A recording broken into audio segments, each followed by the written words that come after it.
bursting out of my body when you were talking because I wanted to say so many things. And I don't mind those questions. I've always found that very interesting about Greek mythology, that they are gods, but they're all flawed, and they want revenge. We're like, oh, now it makes sense. But how cool you got to see it with two lenses, not one. So you weren't wrong. You just got to see it in a different lens. I'm speaking into a robot, aren't I? Table for one can be fun. Right. I was thinking about forgiveness, and I was like, maybe that's not the way to go. My key motivator in life is pain. I make the most progress in my life when I'm in pain. Her artistic longevity is stunning. That's inspiring to me.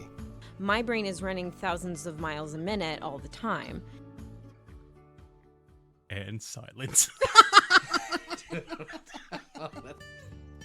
Thank you for listening to the Last Will podcast. I'm Matt Young. I'm a theater educator and a parent. And ever since I lost my father to cancer, I have been mildly obsessed with death. This is my last will and testament. Lemony Snicket once wrote, "The way sadness works is one of the strange riddles of the world. If you are stricken with great sadness, you may feel as if you have been set aflame, not only because of the enormous pain, but also because your sadness may spread over your life like smoke from an enormous fire." Today's episode is all about sadness. A trigger warning is in effect because we do discuss suicide and deep, deep depression.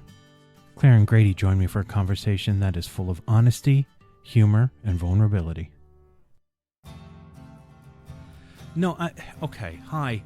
Holy shit.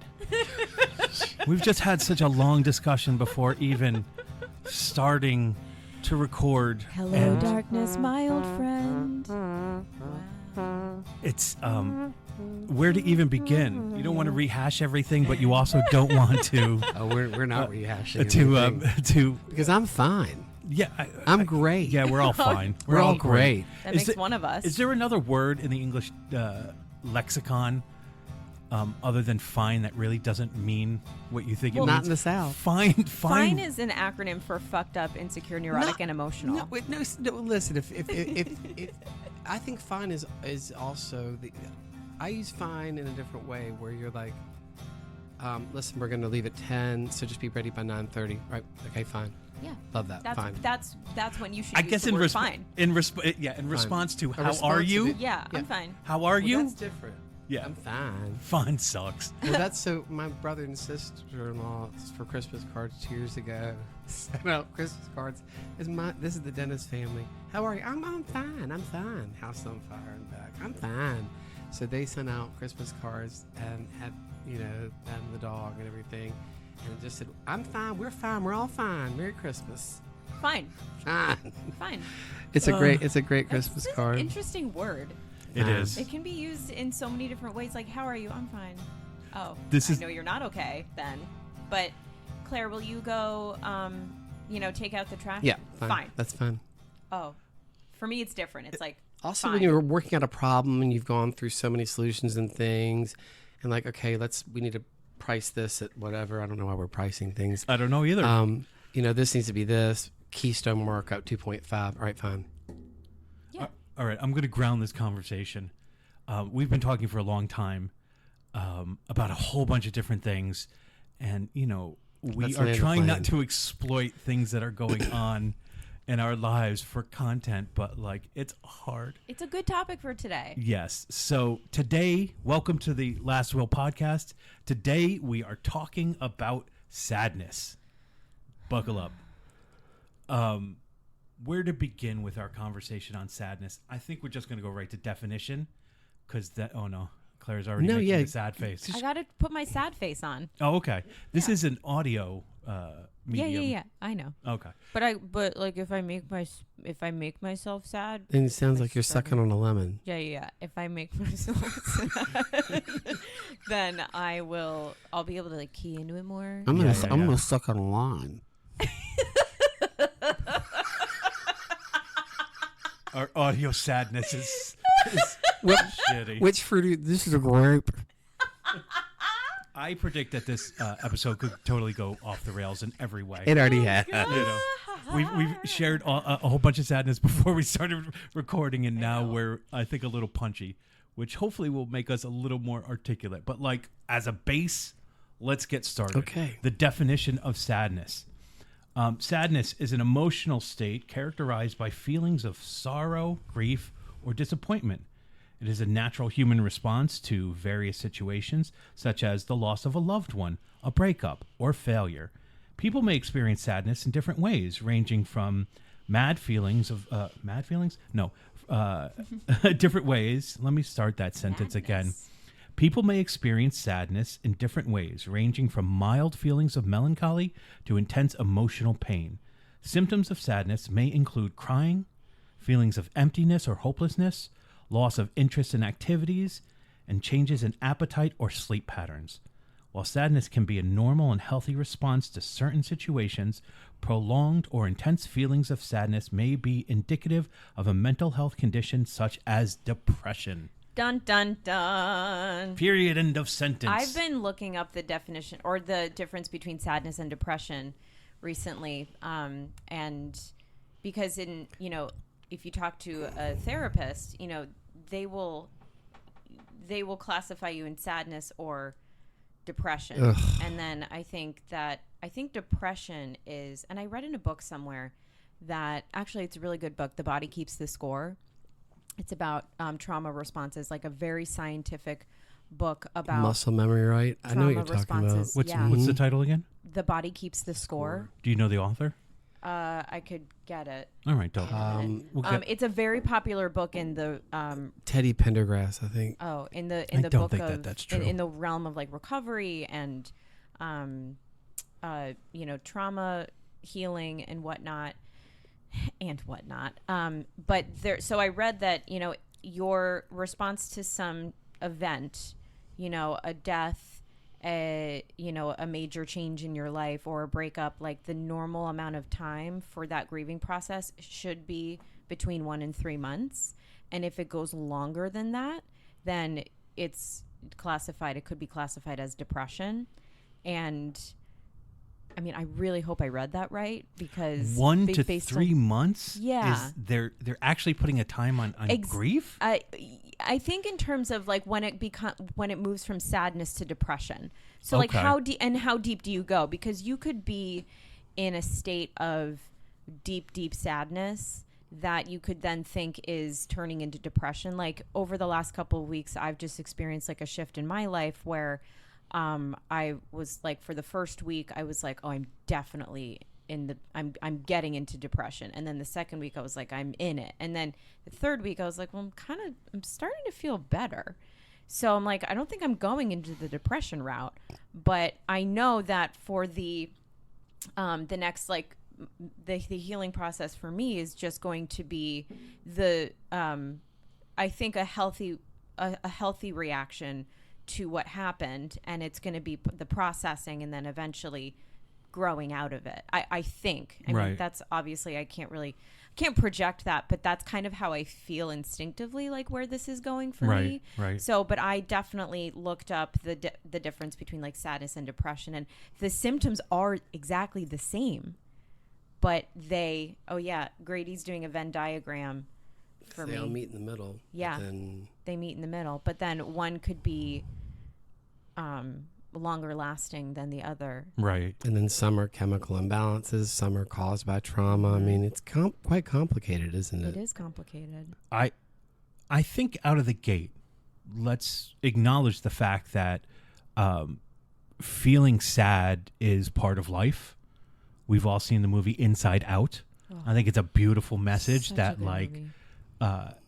sadness and joy need to be balanced out in life. You can't just push one out. There has to be that balance. So experiencing sadness is part of life and helps you obviously appreciate joy when it happens. I know a lot of people live in a default emotion. Like I know a lot of people whose default is angry. Just that's what they always default to. I would say my default is always sadness. I always have a certain melancholy to me. It's always been a part of my life. As long as I can remember, I've always just had a bit of sadness. In public or in private? Both. That's for your sure. That's your default, and it's just okay, fine. Yeah, I think so. But definitely in private, but public too. That's interesting. I feel like I'm happiness on the outside and I'm sadness on the inside, or I'm trying to be more happiness on the outside. But people, when I was growing up in school, they always saw like a sadness on my face, so they'd always ask me if I was okay, and I'm like, yeah. I mean, I wouldn't always tell You have them. resting sad face. I have resting bitch face. That's what they always said. But yeah. Do you see it? It's not. I don't Do you really see it? have I it don't see it. anymore. I think it's brightened up a bit. Yes, she's glowing. In my old age, but you know, in middle school, I just remember people always thinking that they thought that I was mean because I always looked like standoffish, and they didn't think I was approachable. But I mean, I do have a lot of joy to give people, but you know, if you really sit down with me and like talk to me about what's going on, you know, sometimes I'm like, oh, I'm not like super happy about everything. Well, can't you have like a lot of joy to give, but not feel joy? Like I feel like I can give joy to others. That's what's on my resume.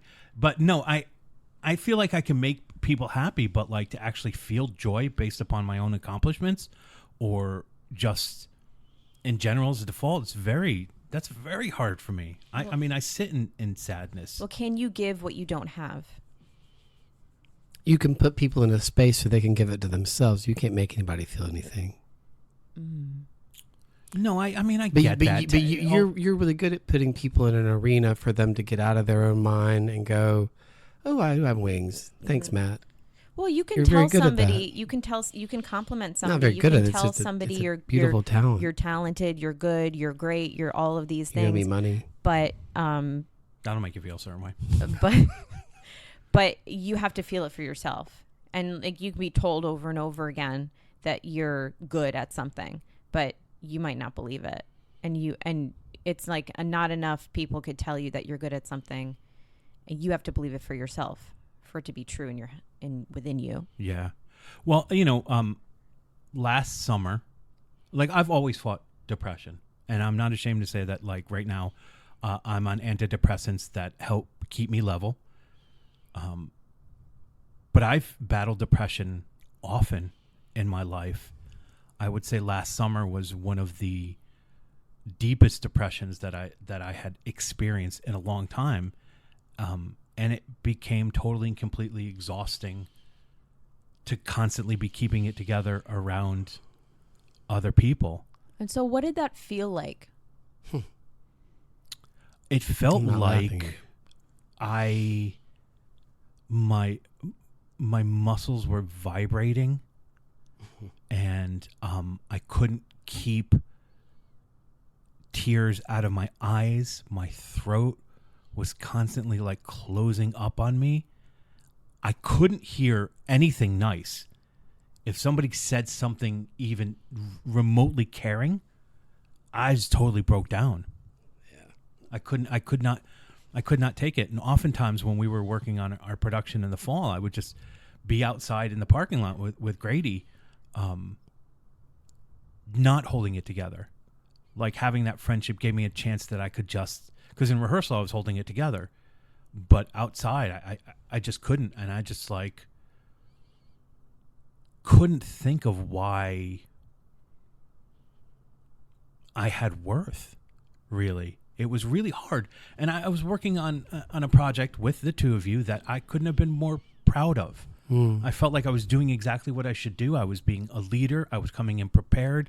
I was enjoying uncovering who this guy was, and yet I couldn't find worth in myself. I just felt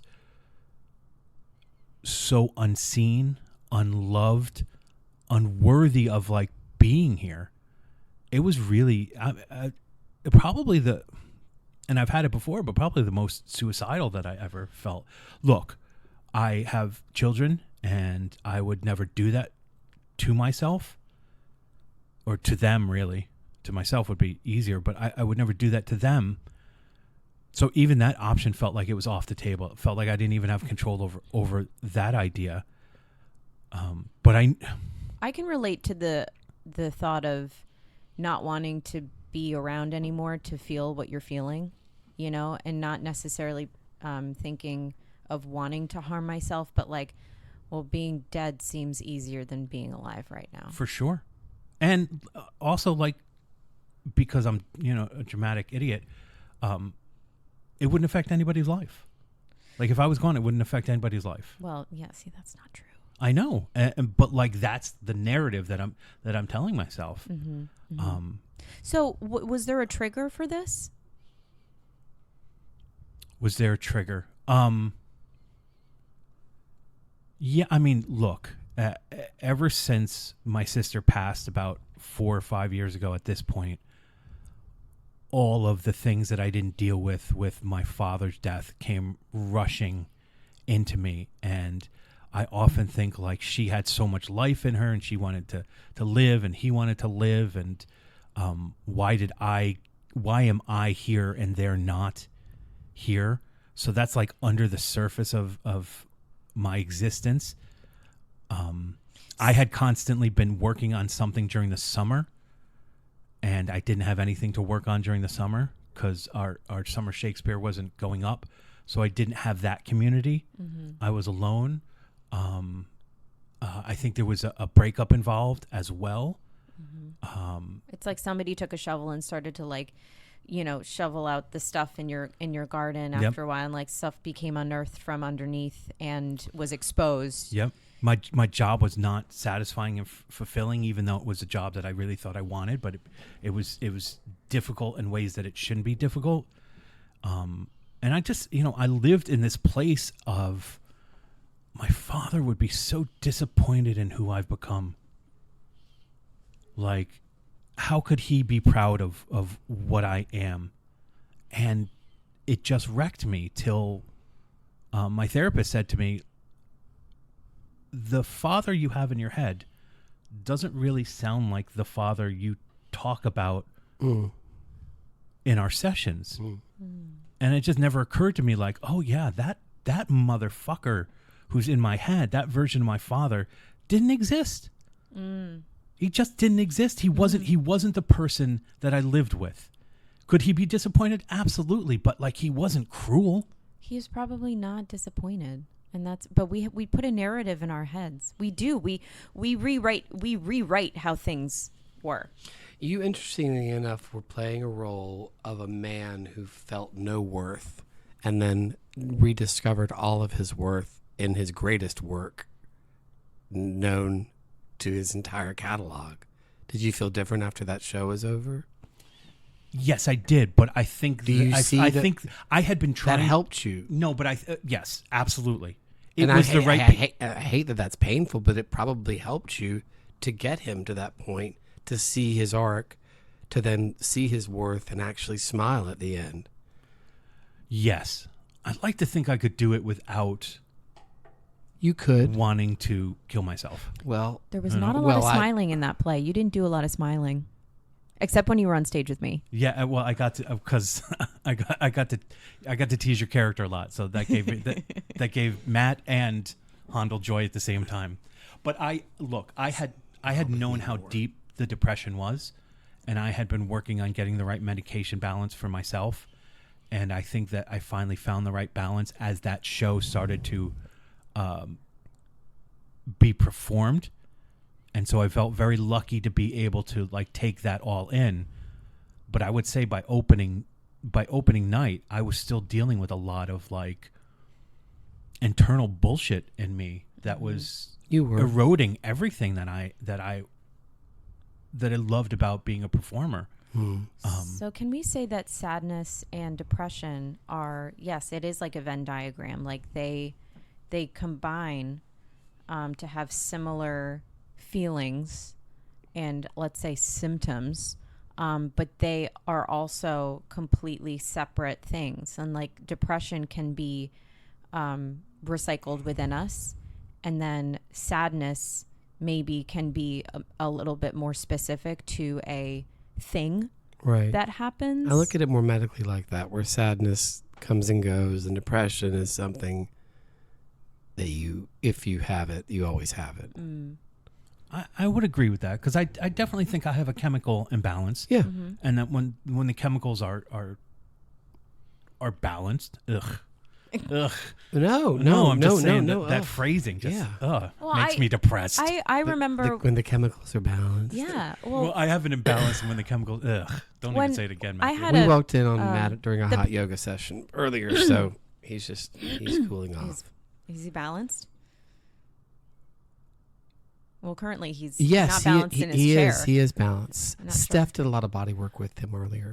So in college, I had Who's Steph? I want to call it a mental derailment, because that's exactly how it felt. I had a little, I don't know if I'd call it a nervous breakdown, maybe like a mental breakdown. And I remember talking to my father, who had suffered with depression, and I was on the phone with him, and I'm like, I can't really explain what's happening, or why this is happening, or what's going on. And he was like, does it feel like your train just fell off the tracks? And I was like, yes, exactly. Like, I just feel off. We were talking about earlier. That's a form of alexithymia. Okay. Explain what that is. You Yeah. explained it earlier, but for Claire, because I don't think she It's understood. a later coined phrase, I kid, probably I kid. in late 60s, early 70s. There's no treatment for it really, but it's having emotions. Clearly, you feel that you have emotions, but you cannot identify them, or not being able to identify your emotions at all, or also not being able to identify emotions in other people and what they are, if they're upset, if they're mad. And it goes deeper than not being able to read somebody. Interesting. But if you are feeling, all I can say is my bones hurt everywhere, Yeah. but that's coming from depression, or it's coming from me having some kind of trigger stacked meltdown that I'm having to go through and then recover from, where everything just hurts, but I can't tell you why. Yep. The physical, the way that our feelings manifest in our bodies. The physical is the worst part of it. I'm like, the mental I can take, but physically, Oh you my just gosh. you. It is hard. Yeah. I feel like, for me, I feel like the insides of my bone marrow are on fire. They're Yeah. burning. That is They're so burning me. it My is body's so burning me interesting. from the inside. There's such. And then I realize I'm sitting like almost in the fireplace. I'm too close to the fireplace. Oh. It was one incident. Oh. Well, I had a back problem when I had. Sorry. I had a back problem when I was first feeling these, having these feelings of whatever. And, and it was actually really difficult to pinpoint those emotions. If you don't deal with those emotions or figure them out, they will come physically. Yeah. And it's with dysmorphia. Like for me, for singing, when won't come out. I can hear it. I know that if I do it on a different vowel, I can hit it, but it won't come out the way I want it to. But things like that, they trigger many things in our bodies. Well, also, if you are, I'm a singer, so I find that when I do tap into certain emotions, I sing better. Right. And it's not even about technique. No, it's an energy. It's an energy. It's an flow. energy. Right. Like, things come out. We've talked about that power chord. I think in a previous episode. If anyone's listened to all the episodes, if you haven't, then you're going to miss out on this because I'm not going to explain it. Oh no. So there's two plugs right in the wall. But we got the power strip, right? When you have that power strip, the flux capacitor, there it goes, and starts to funnel. Funneling sadness, learning how to funnel sadness or depression, especially into art, is an art. And if you can do that without letting it pull you into a hole, that is a powerful thing. I do find that music is such a beautiful way into my sadness. It is, it's. Yeah. I would Like, say 99%. people would say, "Oh my God, this playlist is so full of sad songs." I'm like, yeah, I just fucking love it. I love the way that music can make me feel sad in what feels like a very healthy way. Well, I think it is healthy to be able to tap into sadness, and it is powerful if you can tap into sadness when you're not sad. Sometimes I don't like to because I'm like, oh, I don't want to go there. But then there's certain songs that if we are sad prone, we always have it, and so sometimes it's comfortable. when we go there, and you hear a song and you're like, oh, that's such a pretty song, or it reminds me of a sad time, or it's a sad song, and sometimes you can sit in it. Personally, sometimes I can't always sit in it because Right. I'm like, I don't want to go there. I don't want to do Margaritaville right now. Exactly. I feel like Wasted like again, away. it's always my default. I also think though, and my mother could probably attest to this, I think they always were concerned about my depression. I think that was always part of who I was. I think she worried about me killing myself because I just took things so hard. Personally, But also, like just situations. But, we talked about the feeling within our bodies and stuff like that. I've mentioned before that I'm kinesthetic, so everything to me is feel. I can't run away from the feeling that's going on in my body, whether it's the hollowness and the vibration and my muscles, or the tightness in my throat, or the heaviness of my legs, or all of that stuff. I can't like physically ignore those things. nor should you. So, people would be like, well, you could do this and you could do that and you get over it. But like, that's Everybody's always got a been, laundry list of always stuff. been a part of it. I've always Right. had that feeling, Right. of heaviness. Yeah. That's not just weight. Interesting. Yeah. I've felt the when I had back pain, I remember going on muscle relaxers for it because I was like, it was really hard for me to What were they? Somas? what? Somas? No. What's I'm that? the resident quack here of the group. I just want to figure out what medication. So What somas was are the, your what was the general. dose? I of don't Soma? know. Was it 5 milligrams of I Soma? have no idea. This is many. You many probably wanna do, years like, ago. 10 to 15. Oh, but jeez. It was just like it was just mysterious, and I was like, I don't know what it was. A muscle pain, I guess, but it didn't fully. And I find that like if I have unidentified feelings, it comes back, but it hasn't come back in many years because I've been working so hard on identifying my feelings, and but in that time that I didn't know what I was experiencing, and I just was like, oh, I don't really need therapy. I'm fine. I'm fine. I'm fine too. I just have, It was fine. I just don't know really what's going on, but I think I'll be okay. Like I was drinking a lot. I was trying to escape the feelings. But then it wasn't until I really started to work through with a therapist, like, and really talk about some stuff and kind of like unravel that big ball of rubber bands, just kind of like pulling them apart and being like, oh, like this is going on. And I'm not laughing at you. I'm thinking of something else. I mean, that's the way I can describe it is like, that ball of rubber bands, just like, imagine like a giant cat toy, like just like pulling it apart and like having it become like, instead of being really taut, like being really loose and Right. like, and loosening it up. Why are you laughing? What are you thinking of? Because I'm just thinking of something that's it's not important. It has nothing to do with sadness, actually. Just say it. No, we just flew to Europe, and I don't sleep on the plane. The plane's like 8 hours, 50 minutes. But I watched Barb and Star go to visit Del Mar, which I do often. I think I watched it 4 times during the flight, but only with closed captioning on, because I can hear their voices. But at one point, I'm so sorry to derail this. They're at the bar. They're meeting this Kristen Wiig and her cohort. God, I'm so sorry. Anyway, I can't remember her name. Anyway, she was one of the co-writers of Bridesmaids with Kristen. But anyway, and they're meeting this guy, and they said, what room are you in? He's like, I'm on 211. Oh my God. We're in 401. You believe it? And so they go on to talking, and he says something to the extent of, there's been a lot of problems. She's like, oh, you're not going either? Me either. I mean, it's like a ball of just wet, rolled up socks, just like a traffic jam fighting their way out. Ew. It's called Traveler's Diarrhea, Star. And Oh it doesn't my care where you are. God. It just releases. let me Anyway, just say that okay, you we're asked. back to You sadness. asked, I did, Claire. I did. You pushed Well, that. I mean, I'm comfortable with all topics of conversation. The sad thing is that I watched a movie in closed captioning That's the 4 times in a row. Well, that's Yeah. the sadness. Yeah. That's how we can relate this back to sadness. Yeah, for sure. I have often heard that when you're dealing with some sort of emotional, it's not trauma, but like heavy emotions, that it will manifest itself in back pain. and I've had back pain most of my life, and I should always have back pain, but then it disappears for a while and then it comes back. But I think that, at least I've heard that it is connected for sure. It's like back totally pain connected, yeah. and emotional turmoil. Turmoil is probably better than That pain will than find trauma.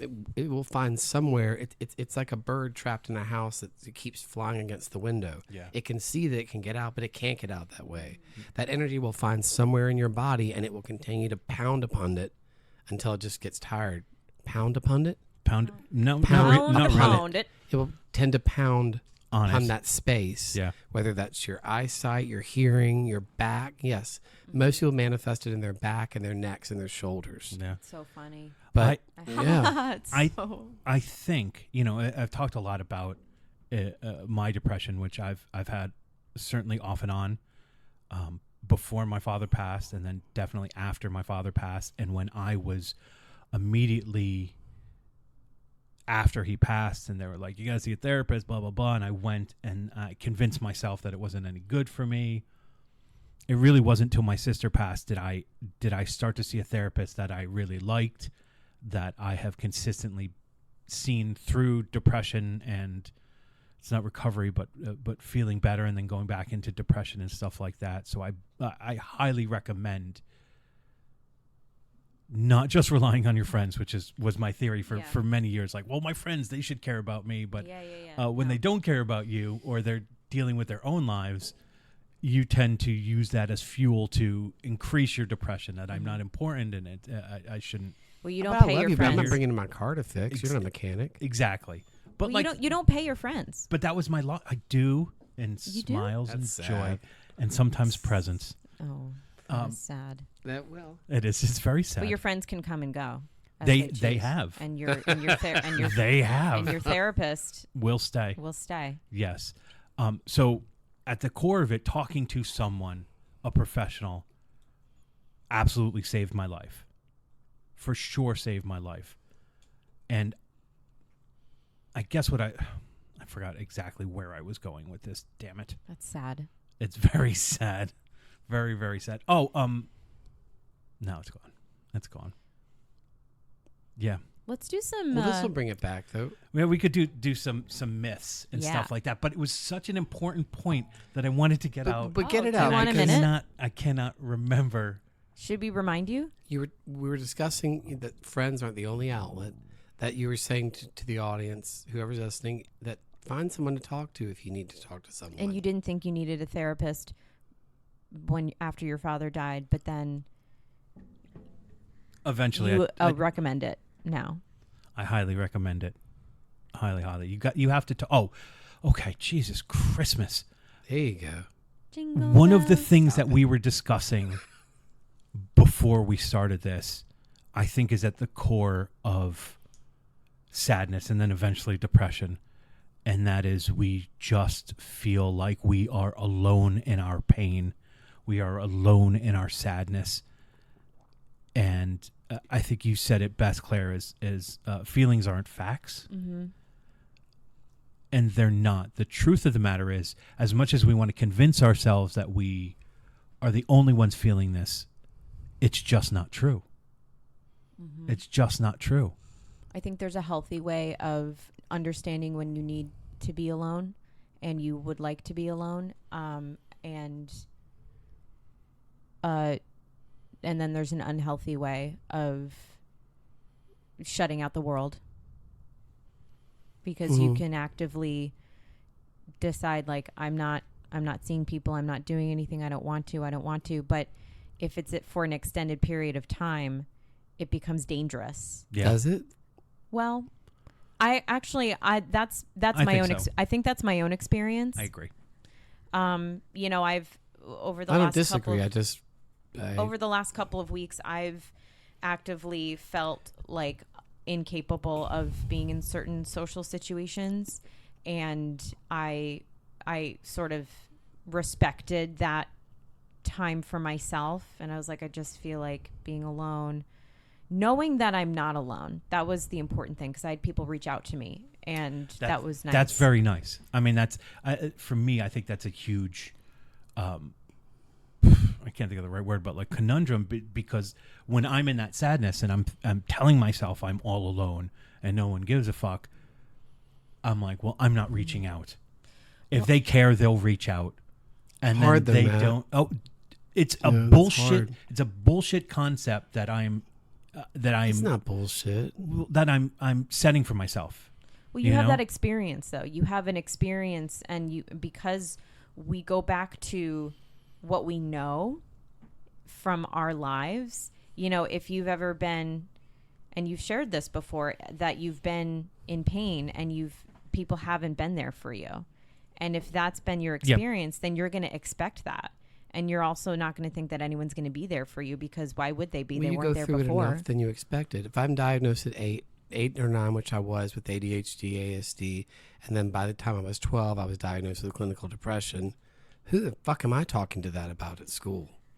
And then I'm having to go to the office to get medication so I can take it and flush it down the toilet so I don't have to take it because it completely takes my personality away. But they don't want me to be sad anymore. And I'm like, but it's more than that. So it's just, then you just learn to just, well, I'm not alone, but I'm also a 12-year-old kid who you told has a major chemical imbalance, and here are some pills. Well, Well, who do I talk to about this? What do I do? it's got to be a professional at that point. They were like, and how does this make you feel? And I'm like, oh my God, is this hour up? Like, you're not helping at all. You're not helping at all. And you don't get it at all because you don't. It's interesting. It's always like the bad hairstylist who cuts your hair really well, but their hair looks kind of like fucked. But you're like, cool, they're really good at what they do. But sometimes you go to a therapist and I'm like, you don't know any of it. How are you even telling me about this stuff? You just giving me book answers. So what would You be don't experience this. what would be the ideal? I mean, you put a 12-year-old on heavy medication, and like I was expected to stay on that for life, and then to move into different parts of it and to up it. Like, I'm absolutely not going to live like this, which is why I'm very against taking anything now. I'm very glad that you have found something for you that has grounded you and kept you like in a really nice space so that you can live and enjoy your boys and enjoy yourself, and of course my presence and mostly, and Claire's presence if you'd let me finish. But I think in my choosing, because I was told you have to do this or you'll never be okay. You will not be right if you don't take these things. And so I don't know. I think I have had such I'll do this on my own. So, as attitude. a 12-year-old with that, Mm-hmm. what do you think you would recommend for somebody that age? Now, Yeah. there's support groups now for kids that age Okay. that can talk. That's the thing. So There's- as therapy has evolved, it's Oh better my than it gosh, was it's when we it's were. evolved in the past 5 years. Yeah, but you're 26. It shouldn't have been in the 90s or Yeah. no. I mean, if we're serious about it, when you think about growing up in the 80s, Nobody talked about anything.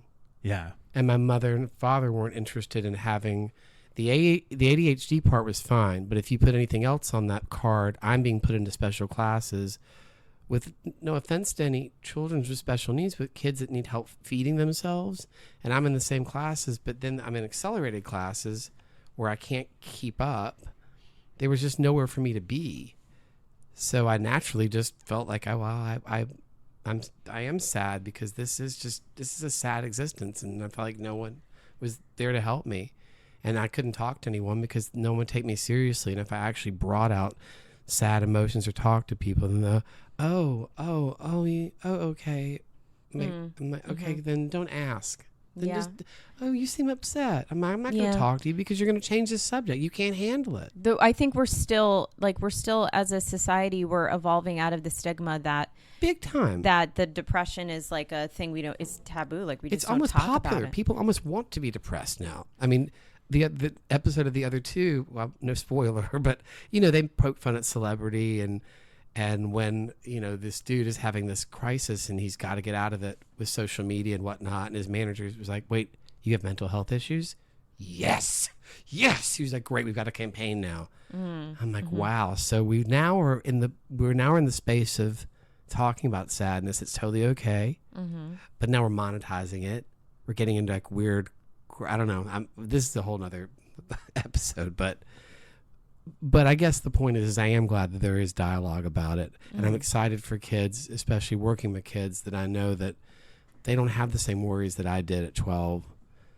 Just having this private, silent diagnosis that I just had to keep to myself because what I'm going to tell some like other It's such an 12-year-old awkward- like, yeah. oh, I know. It's such an awkward age too, because you're Well, they didn't think so. They didn't mind telling me. You're coming out of being a child and you're on the cusp of teenage years. But I and also didn't operate or talk like a child. everything is so I was mostly around uncomfortable. adults. Hmm. So I would operate in that mode. So I think it made adults more comfortable, more susceptible, and more likely to speak to me as if I understood what they were actually saying. And really, all I wanted to do was turn around and run out the room. I was like, none of this will ever help me. I remember having It'll only make me conversations- feel less than. I remember having conversations with adults when I was like 12, 13, 14, and, you know, maybe my friends' parents, and they were really kind people, and I would talk to them about, I don't know if I'd talk to them about my feelings, but I don't remember what we would talk about, but they were like, you know what, Claire, you're going to be fine. And I'm like, What does that mean? what are you sure? Like I didn't know that I had so many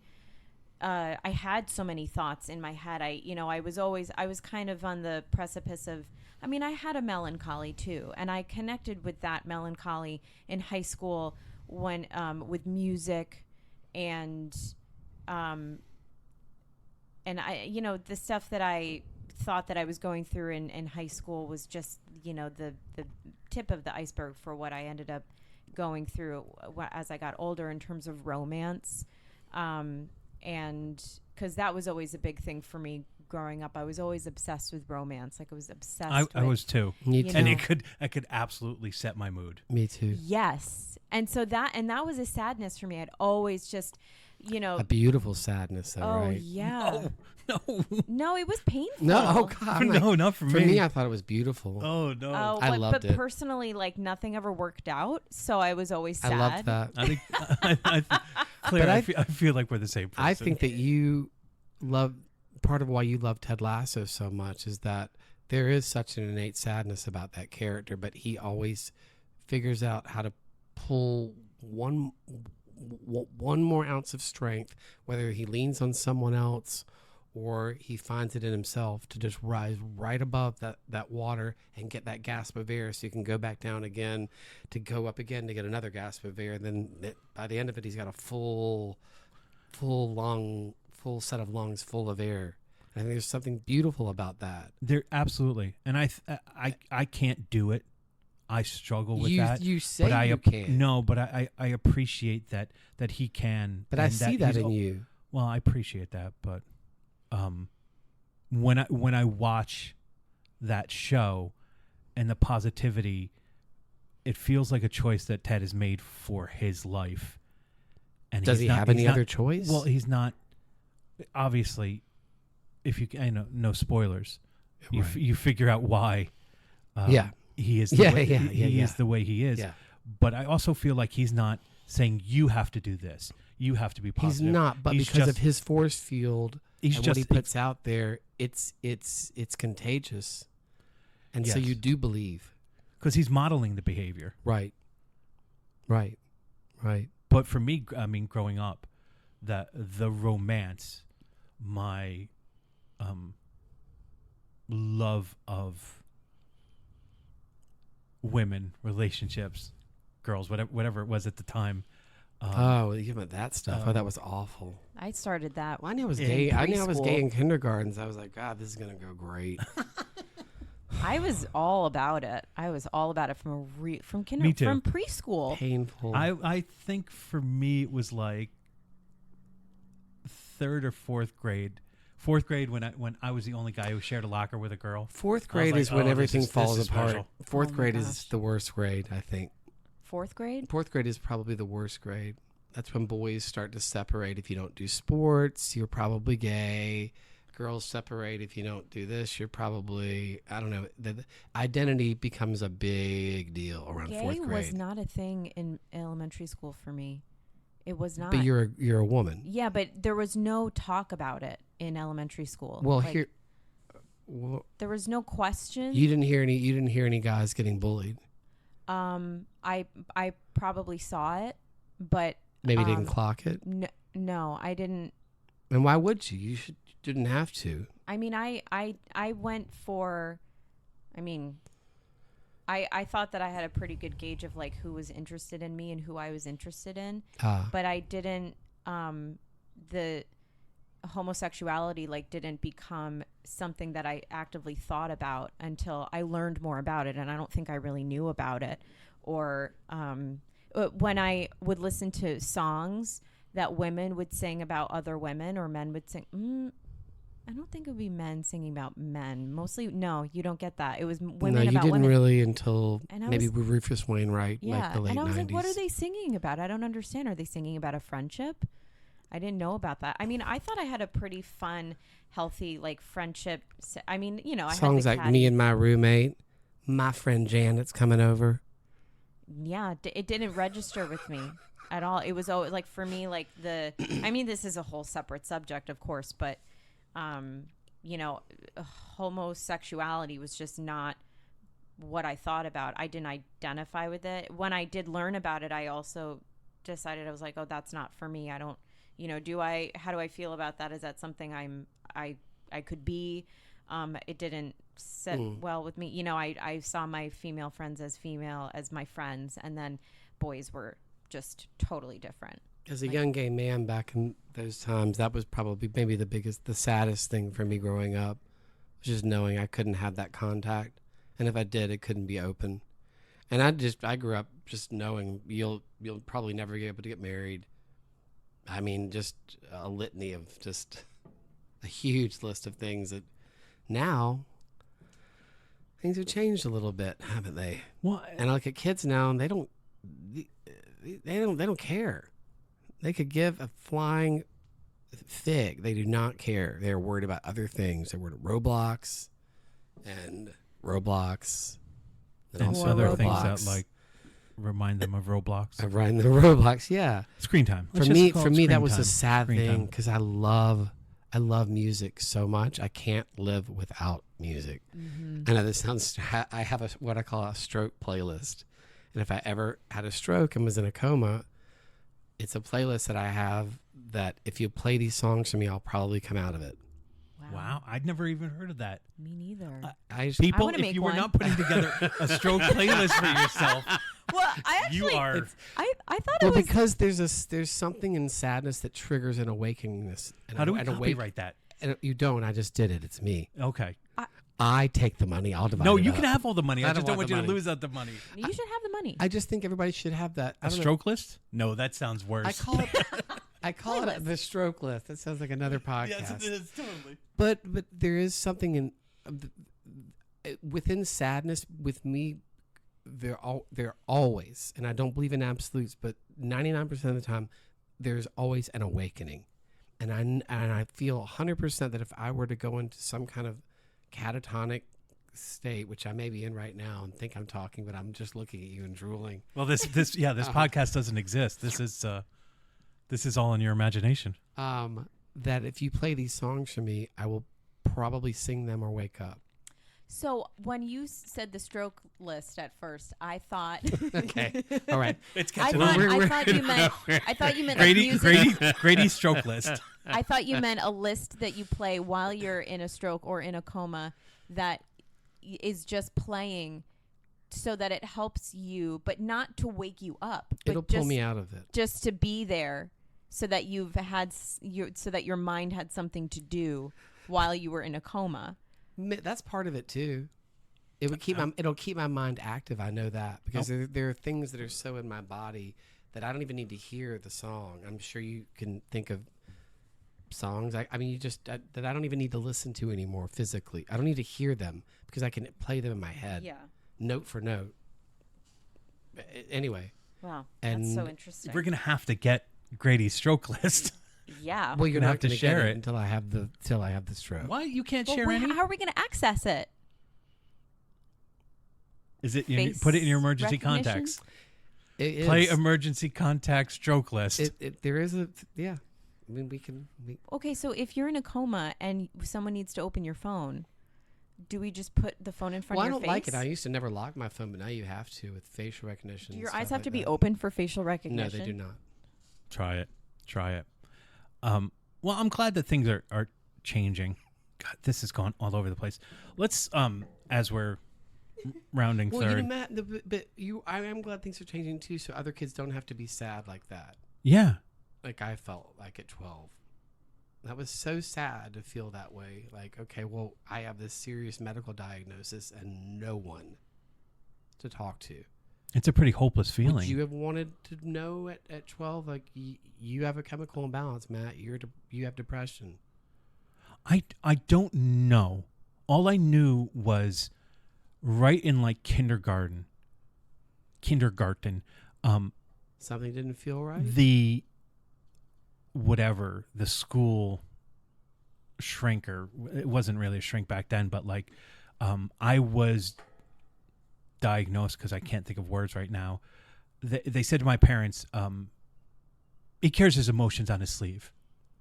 He's always going to be over emotional, you know? And so that was like the label that I lived with really early on. So it wasn't That's not wasn't fair. medical. That's not. It was just that's like a lot, though, your still. kid's going to be overly emotional all the time. He But what does wears that his emotions mean? on his sleeve. I don't know. So maybe if someone had said to me, you have a chemical imbalance, this is a medical thing, maybe I would have been more open to therapy, which I rejected pretty early on. When I was 11 or 12, they tried to get me in there. I can kind of remember the guy's face, but I don't remember his name. And then I rejected it for a long time. It's only the last 5 years, maybe a little bit longer than the last 5 years, that I have given myself over to talk therapy in a way that has been like really beneficial to my health. Because that like is a constant, even like when it's down, it's a constant reminder of her saying, look, you're depressed again. You know, what are we going to do based upon this? And I knew that this time, even though the depression was deeper than I was can different, remember though. going. You went and- in different. I did go into it different this time. You know, It and was- that it made was- the jump off is everything. Yes. You went into it differently. But I definitely felt like I was much lower than I'd But ever even been. then, you felt like I'm here because I know I can get higher. Well, I The hope knew was that I there. needed help. Okay. Like the one thing I knew was this is worse than it's ever felt before, and that I have to do something about it. Otherwise, there's who going knows to be what is right. And I don't think I would have done that outside of talk therapy. right. So yeah, things are changing, and we're not understanding that we're not alone is a hard concept, but it's just a fact. And it goes back. It does go back to sadness. You know, at that point of feeling alone. So there's good sadness, there's bad sadness. There is. Yeah. Some of the myths of sadness. But Okay. Okay. I'm just hit gonna me. move forward. Let's if do we're- it. No, hit me. So these are myths of sadness. Sadness is a sign of weakness. What? It Oh, can be. God. I don't think so. And cannot. Why is weakness bad? Okay. Sometimes you can see someone who's hurting and they're down and they are sad and they are weak. They need help to get up. And that's where I understand what this is meaning, but I'm just like, I'm going to be devil's advocate and spin it on its head. Right. Well, I guess In the traditional sense, I do not agree with that. No. because I believe that sharing sadness, vulnerability is a sign of strength. And that only strengthens you and Yeah. the people you share it with. It's when you hide it and you push down those emotions that, to me, that's pretty weak. Oh, that'll. That bravado is what we thought of as weak, Right. you know, or balls, which are the most vulnerable part of a man's body, is not strength in any way. Oh, I know what those are. Never mind. I think we touched on this. Another myth is if you're sad, you must be depressed. Not I always. think we figured that out. Yeah. Because sadness is a symptom of depression. They're going to the same party for sure. Yeah. What? I want to go to this party. No, We're really? already here. Oh, I've been there. I've been to that party. We're at the buffet right now, But the and it's all snacks and aren't it's, great. It's all crab legs what? from yesterday. Oh, Oh, God. you ruined it because I was like crab legs. I could Chicken be, salad wrap and a nice there any- ceviche sardine Is there any aioli. pineapple? I go Yeah, the straight for pineapple's pineapple. in the chicken salad wrap. Oh Jesus! All right, you've ruined the party. That's sad. You've That's ruined a the sadness party. It's a sad party. That's the definition of a sad buffet. You should always try to cheer up someone who is sad. It can be helpful. I think that one should know always, but one should always have their eye on who's around them and who might need a little something. But we talked about this last week. Absolutely. I It's the was jump just- off of instead of the toxic Just gonna say this. positivity. Matt, and I, will you say it, Matt? Well, it's how you approach it. Right. You know, if you approach it with a lot of assumptions, that help may not be what that person needs. Right. And you have to know what that person needs by asking You questions. ask first. Yeah. know. Hey. So how you approach Yeah. cheering your friend up Yeah. or I lover, think that partner, I think whatever the it awareness is. and the openness to that and having your eyes open also takes your eyes off of yourself and looking around the room and going, oh, there's Claire, let me just check on her real quick. But Then- also sometimes Claire needs to be sad, and we have to Right. respect and And just make it a safe place for Claire to be Back sad. off. Yeah.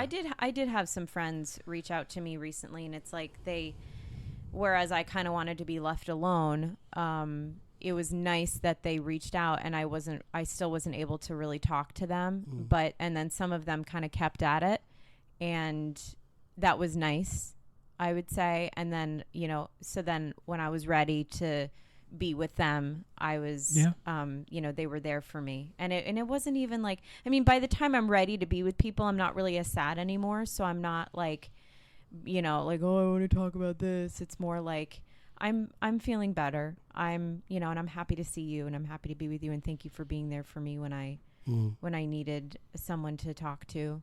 Because it's kind of just about, I can't think of the right words for it, but it's mostly about the approach and not the solution to a problem. Absolutely.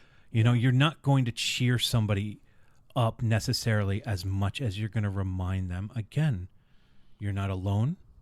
I'm here for you. I'm Right. thinking about you. You don't have to say a thing. Hey, look at you. You Just know. look. I'm thinking about you. I bet you need a walk. You should go take a walk. Get some fresh air. Fuck off. Yep. How about you come to me and say, hey, I'm going to go take a walk. You all right? You want to go walk with me? That's different. I'm like, no, I don't feel like it. Okay, no problem. I'm around if you need me. I think Great. that's kind of a beautiful transition. Or not offer. I can't words. I actually had a I friend may that be having a stroke. I need that playlist. Oh my God. I may need that can't have playlist. that playlist. I had a friend that I reached out It's to. all Benny Hill.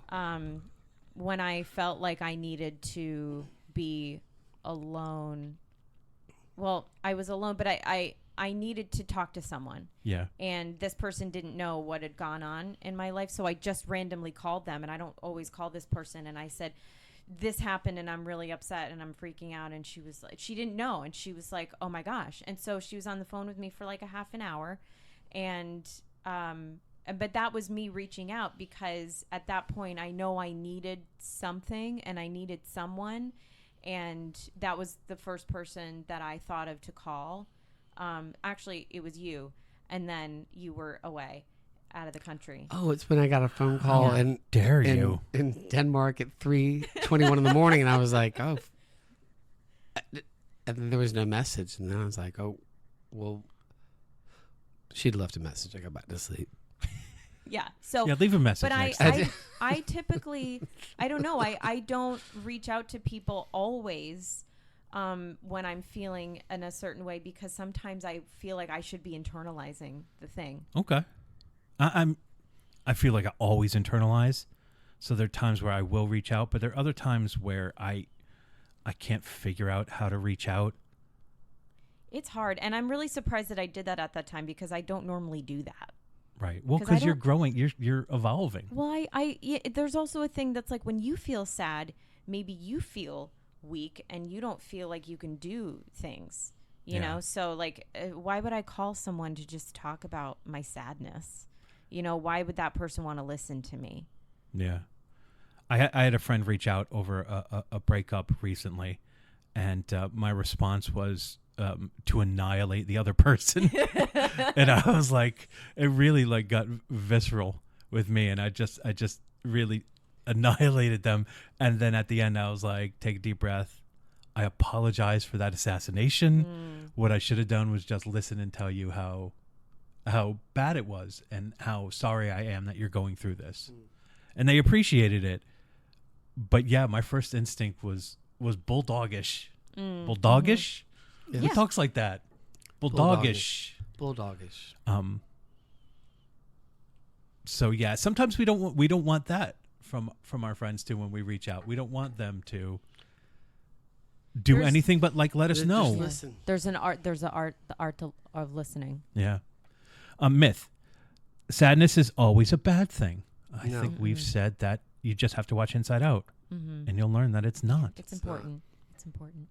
It's also a good flushing of emotions. And that's why I love sad music. Laughing and crying. I love sad music to just kind Always of the same release. Joni Mitchell. It's true that the People's body parties. processes that the same as laughing and crying are the same release for the body, which I find amazing. That's so interesting. The body doesn't differentiate between the two. And anyone that's medical can call in, and we have a caller now. Yes, 255. No, what's the number? 255 555 2368. Wait. That's the Ghostbusters. Oh, I don't know. I guess it was 212 because they were in New York. 212 555 2368. Annie Potts is off on Sundays, so Yeah, that's true. Our final myth: you should always try to avoid sadness. well, First you of can all, just rip impossible. that paper up in a three. Impossible. Well, But again, I think we all do try to avoid How about sadness. this? I don't know that I do. I don't know that I do.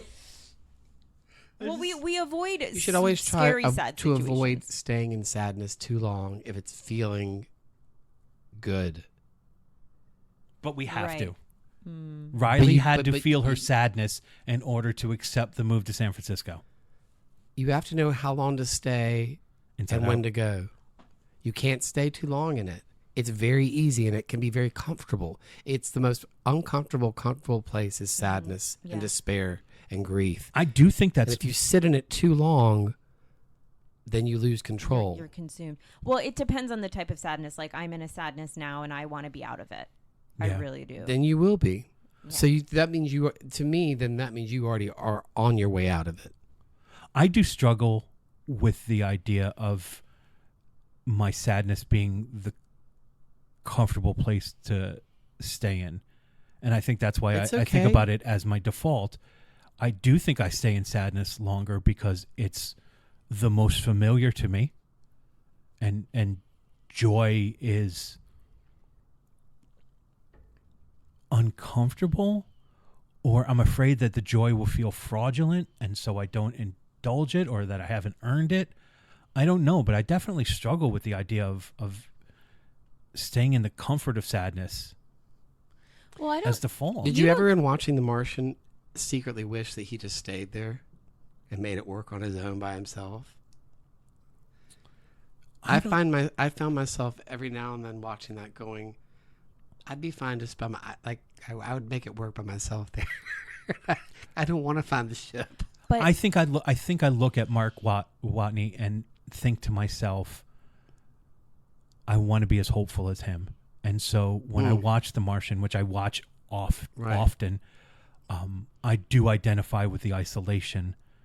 Right. But I But you don't revel in that. well, no, I really get comfort from the fact that he's hopeful. You know, and I Whether he wish to gets be off like, I or wish not. to emulate that. Right. so you the hope hopefulness. you hope for when you're hopeful. Are you being hopeful for happiness, I think so. like justice? Did you finish Yeah. Howling with the Blue Dolphins, by the way, speaking of sadness? You know what? I did not finish it because Now's the time. I had every opportunity to finish it, but I almost didn't want to finish it. I hear you. But I also, I think I know what's coming. I'm at the very end, and I think I know what's coming, and I almost want her to like stay on the island. That's what and that's kind of I'm where like, I oh was my gosh, asking with she's Matt gonna- with the she's gonna Martian. leave all of her animals Because as sad as that book is as it is, then by the end of it, though, you're like, no, what this world you've created is so beautiful, Mm-hmm. but yet you you need to be with other people. You do. Well, so every So time that's I why I watch, was asking you this question just to connect it to what Claire's interesting. reading. Every time I watch Titanic, I hope it doesn't sink. Every time, and All right. Yep. It sounds No, like you're farting the Celine Dion song. That's what it sounds like. He is. No, I watch it and I'm like, oh my gosh, the first tape is Yeah, always yeah. so great. Grape. I said grape.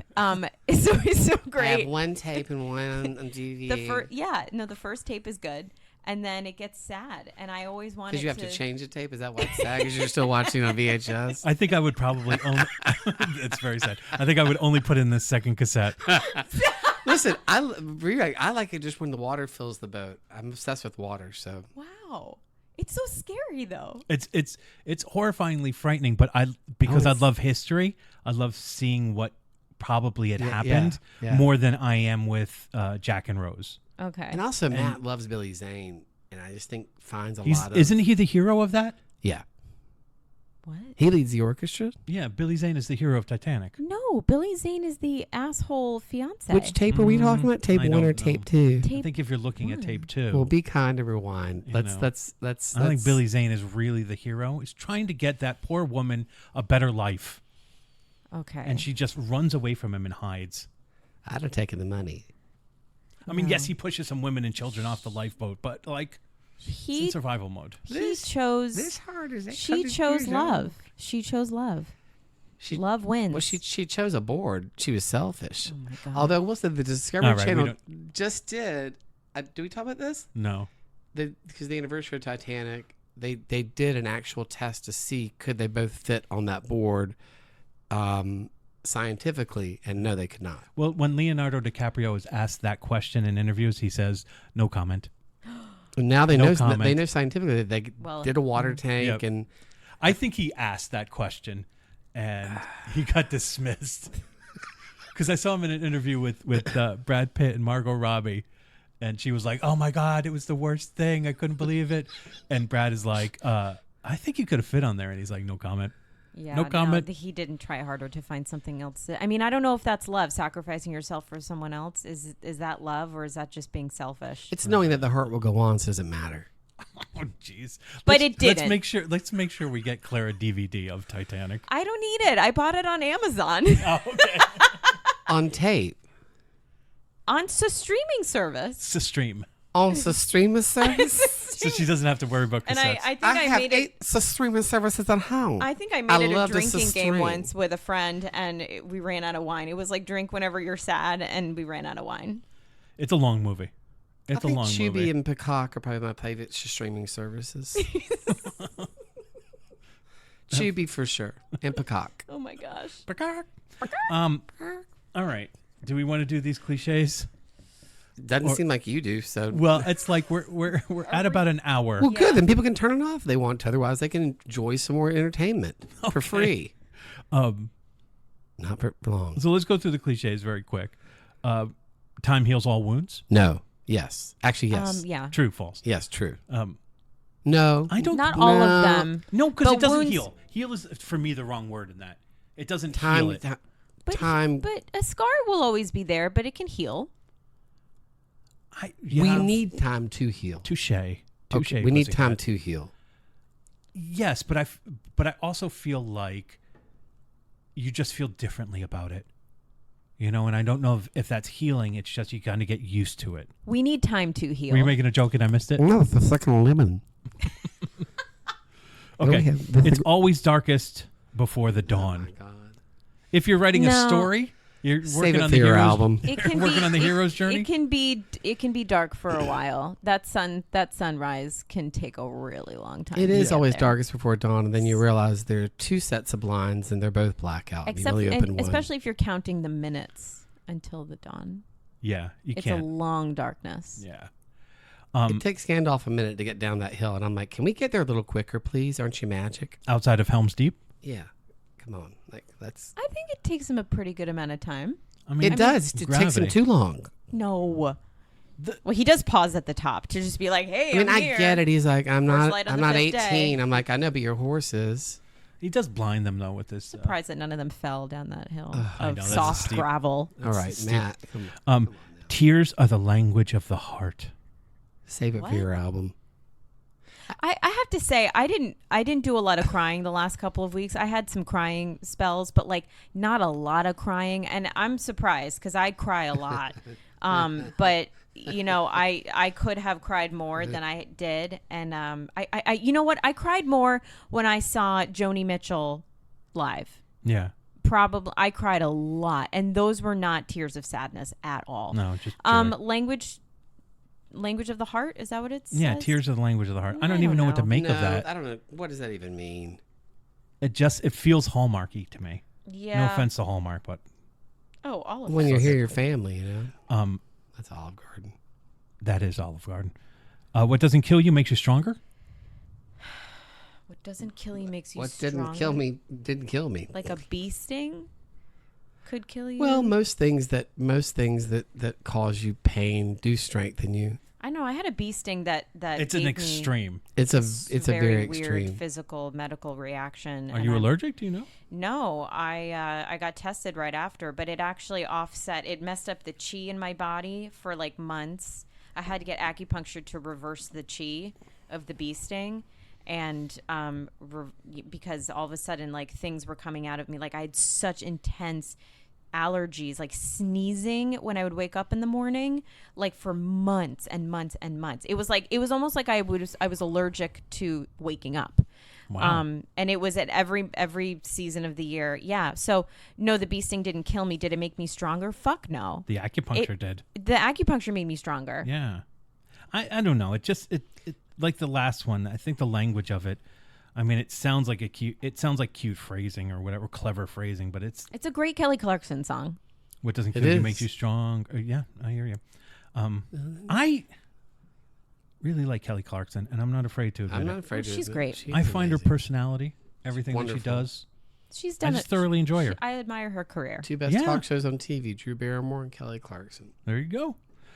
Every cloud has a silver lining. What are we just doing? Song lyrics? What is the silver Every lining? cloud Is has a that silver is lining. that Not the- always. Is that the glow of the sun off a cloud? Is that why they call it a silver lining? Yeah. I always No, wondered, because when can we do somebody better than silver, when though? somebody dies too No, I love early, silver. it's not fair. It doesn't feel fair. The silver lining? What the fuck is a silver lining when your child dies? Translation, I think the actual way that should be worded is there is a gift in everything. Okay, I like yours better. But still, like what you're saying with those deaths, what's the good thing that happens? Exactly. I mean, with certain things, like you get fired from a job. Every toilet has a seat. Right. Every toilet has Every a seat. microphone has a cord. A breakup could be a silver lining. That could, because you learn from everything that you go through. Right. But death is a hard one. That's, you don't get a second chance. No, and it's hard to. No, it's you hard. don't, It Claire. it feels. Thanks for Jesus. Oh, you want to talk about Jesus? No. He got a second chance. That's true. That's not fair. According to the books, unless you believe in reincarnation, and then everybody's getting second, third, fourth, fifth, I think six about chances. that a lot. But no, it feels like you're diminishing the dead, those who have passed, when you're like, well, the good thing is now that because of their death, it just doesn't make sense to me. No. But I guess what doesn't Toxic kill positivity. you, what doesn't kill you makes you stronger. If we're going back to that, is that It can which in is- some cases. Yeah, everything is a gift kind of thing. It's like when we go can. through something so painful, it does. It gives us some resilience. It gives you a mirror to Okay, also I'll go, get look, that. I can see this reflection go, if I went through that, I know I could, this hurts like hell, but I know I can get through this because I've been through that. It teaches you about A little bit. who you are and what Self-reflection, what you're capable of And I doing. think a lot of what sadness is when we forget who we are. And that's why we get sad. Really? Mm-hmm. Oftentimes sadness is being sad because you can't remember who you really are at the core. Yeah, I guess because sometimes I just think of myself as sadness. that maybe that is Listen, if we what were makes it hard for me to understand that. if No, we I were, hear- if we yeah, were I hear what you're Inside Out, saying. if I was if I had the people of Inside Out in my head, Matt, you would not be my sadness. Thank you. You would not. No, you wouldn't be mine either. Name some of the characters. Joy, Nervous. sadness, You anxiety, disgust, anger. Okay, joy, sadness, anger, Anger. disgust, fear. I would be belligerence. No, that's what color is that? I don't think That's in disgust the would be in sequel, my head. and that's not out yet. Oh, We might okay. just talk about it. I don't want fear in my head. I don't want that one. Who would I be? Is it fear? I think it's you would fear. be, Yeah. You would be. Oh my gosh. The person that doesn't believe the kid. No, you would be. I would cast you as anger because it would be fun. I don't. But I yeah, wouldn't. like You would I be would. disgust. You would be my fun joy. You would be my fun joy. Look but at that. yeah, but because I would love to have you, in my head, and I would love to look through things in your I am a joyful happy lens. person. I know you are. I think that's like part of what we tend to forget is that people view us in very different ways than we view ourselves. That's And I've often said this in my deepest depressions, that if I knew myself as a friend, I would probably really like me. And Oh. yet I let the voice inside me dislike, like I find ways to dislike me. And yet if I had a friend like me, I that wouldn't No, I. speak, Matthew, is speak. it too much to ask of you to remember that more? It's hard. It's definitely a hard thing that I struggle with, but I often think. I like having you as a friend, both of you. I don't think I understand myself enough to know why people like me. I don't understand. Like, if I had me as a friend, I'd be like, I don't really get that person. I don't know what. You judge all your friends for liking you.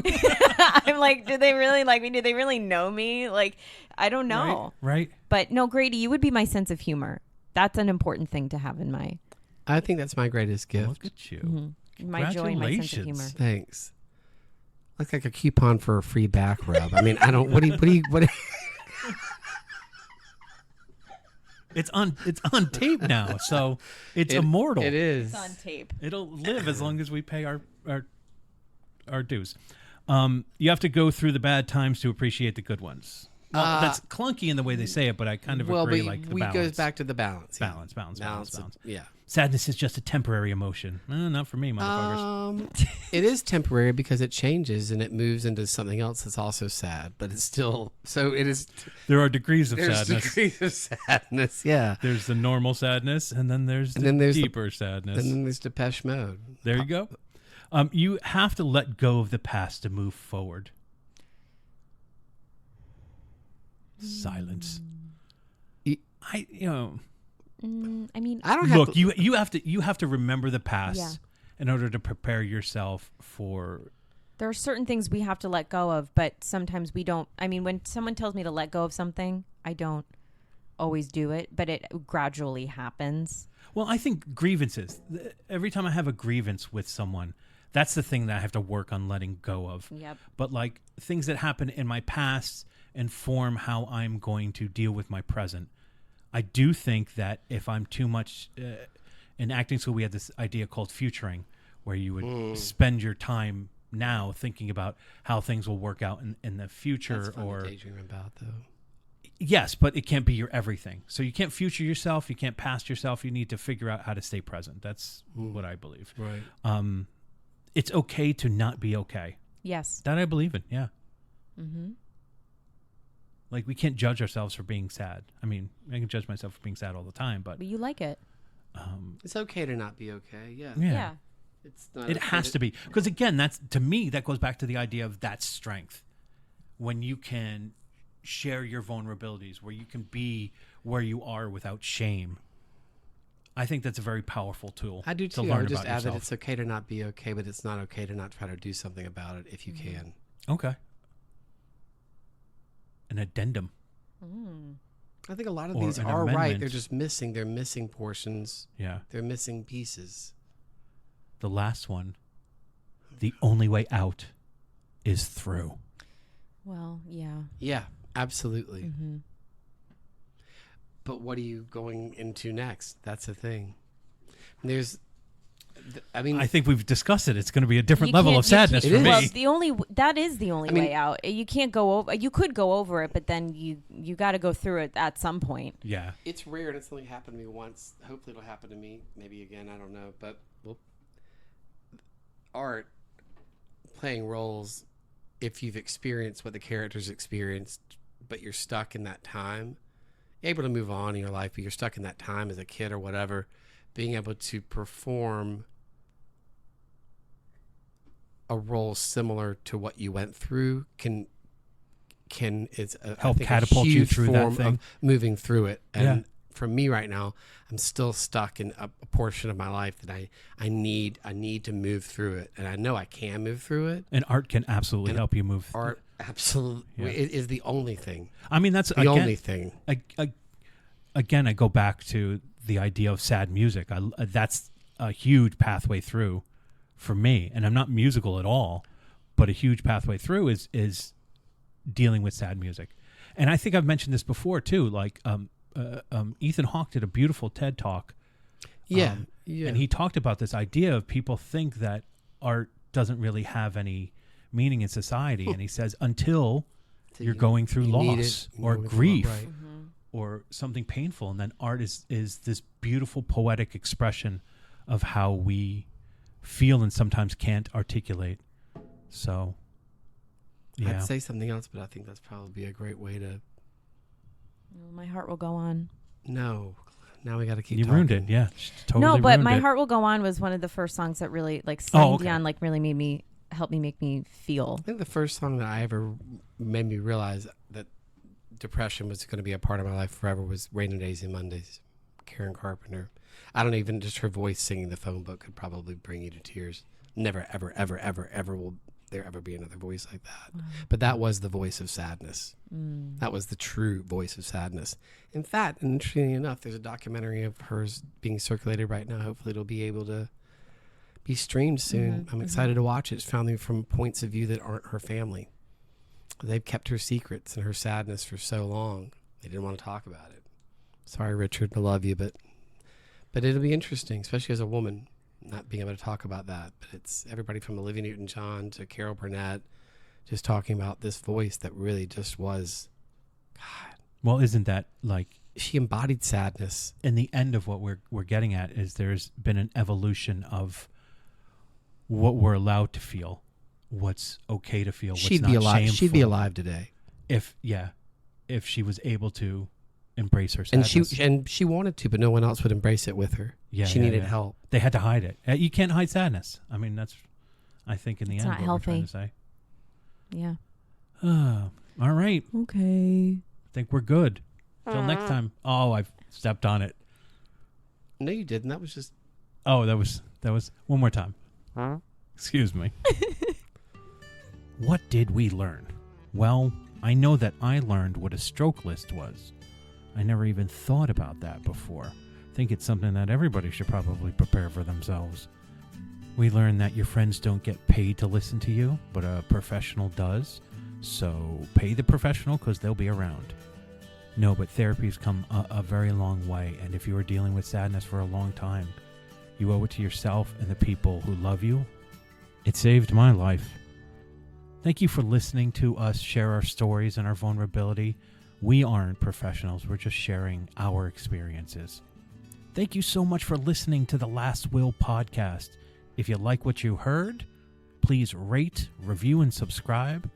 Tell a friend, tell a friend's friend. If you want to reach out to us, you can email us at mattyoung@thelastwillpodcast.com. That's Matt with one T. New episodes come out on Wednesdays, wherever you get your podcasts. Till next time, onward, forward,